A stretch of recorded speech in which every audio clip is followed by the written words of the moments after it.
அனைவருக்கும் வணக்கம். நான் பிரபாகரன், ஜோதிடர், சென்னையிலிருந்து பேசுகிறேன். இப்போ என்ன சொல்ல போகிறேன்னா, இந்த காலதாமதம் திருமணத்தை பற்றி தான் சொல்ல போகிறேன். கருத்தில் கொள்ளுங்க. லேட் திருமணம் கருத்தில் கொள்ளுங்க. ஒருவருக்கு ஜாதகத்தில் 7ஆம் இடமும் 7ஆம் அதிபதியும் கெட்டு இருந்தாங்கன்னா அவங்களுக்கு திருமணம் நடக்கிறதுக்கு வாய்ப்பு மிகவும் குறைவே. கருத்தில் கொள்ளுங்க.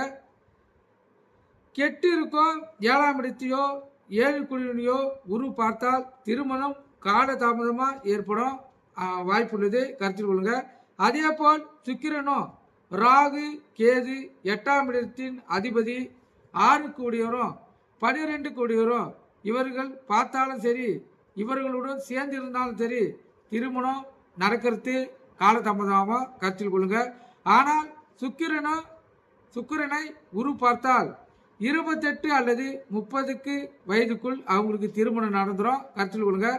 இப்படிப்பட்ட அமைப்புடைய ஜாதகருக்கு ராகுவும் சுக்கிரனும் 7லிருந்து ராகு திசையும் 2, 7, 5, 9, 11 கூடிய கிரகங்களில் புத்தியும் அந்தரகம் எந்த வயதில் நடக்கிறதோ அந்த வயதில் அவங்களுக்கு கண்டிப்பாக திருமணம் நடக்காதவங்களுக்கு திருமணம் நடந்துடும். கருத்தில் கொள்ளுங்க.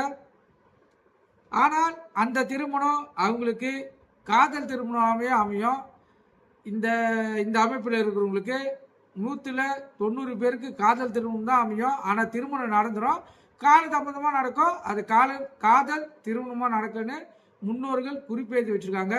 கருத்தில் கொண்டு நீங்கள் பயன்பெறுங்க. நன்றி, வணக்கம்.